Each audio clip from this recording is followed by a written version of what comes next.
എന്താ അങ്ങനെ ഇരിക്കുന്നു? എന്താ പറ്റി? ഓ ഒന്നുമില്ലടാ, വെറുതെ ഇങ്ങനെ ഇരുന്നത്.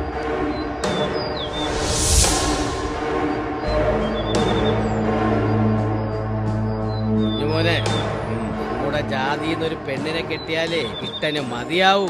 അതിനെ നമ്മളൊക്കെ ഇവിടെ ഇല്ലാതാവണം. സ്വർണ്ണക്കനിയിലല്ലേ അവൻ കയറി പിടിച്ചത്.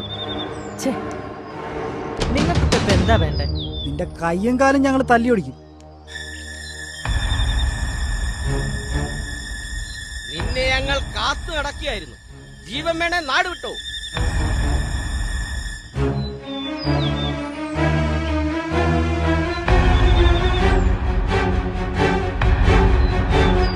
എന്തിന് നാട് വിടണം? അവൻ അവളെ പ്രേമിച്ചോണ്ടാണോ? അവന് താല്പര്യമുണ്ടെങ്കിൽ അവൻ അവളെ കെട്ടും. ഞൊട്ടും. എങ്കിലേ ഇവിടെ ചോരപ്പുഴ ഒഴുകും. എങ്കിലും ആ ചോരപ്പുഴ നമുക്കൊന്ന് കാണണം.